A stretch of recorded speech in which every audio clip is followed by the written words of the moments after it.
Jæja Hrannar, velkomin heim. Byrjum bara á leiknum, hvernig gerðu þetta? Bara erfið byrjun að fá strax markasið en við hefum getað nýtt stöðuna betur og klára færi betur. 20 mínútur í dag, hvernig ert þú líkamlega? Ertu í þínu leikformi eða? Ég er bara í flottu leikformi og líkaminn í mjög góðu standi. Þú mættir hingað til Víkings, bara hvernig kom það til? Bara þeir eru búin að sýna mér áhuga áður í vetur og svo var bara verið að skoða málin hann úti og þetta kom bara, gerðist tiltölulega hratt núna bara í glugganum. Já, þetta er fljótt að gerast, getur aðeins tekið mig í gegnum kannski tímalínuna. Hvað liður langur tími frá því að það komið svona mikill áhugi og þú ert mættur hingað í Víkina?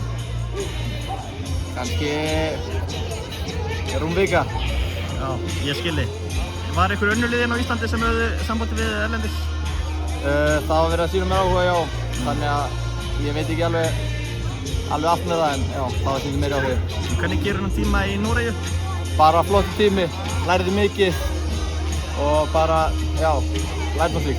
Varstu farin að, horfa á það að skipta félag eða var það bara eftir að Víkingur hafði sambandi við að þú ákvaðst að skipta?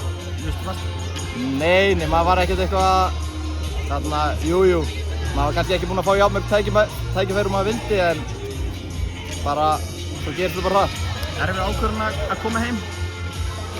Já og nei, en ég er mjög sáttur að vera komin í Víkin og spenntur fyrir að halda áfram. Hvað er það við þetta Víkingsverkefni sem heilla þig? Bara gríðarlega spennandi leikmannahópur, umgjörð, þjálfarateymi, bara já, allir hérna. Þetta gífurlega sterkur leikmannahópur eins og minnist á og mikil samkeppni, er það ekki bara betra og skemmtilega?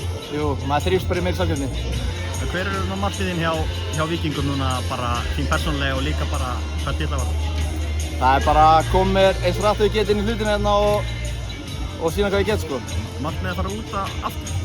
Það er alltaf markmið að komast lengra. Takk fyrir þetta. Takk fyrir.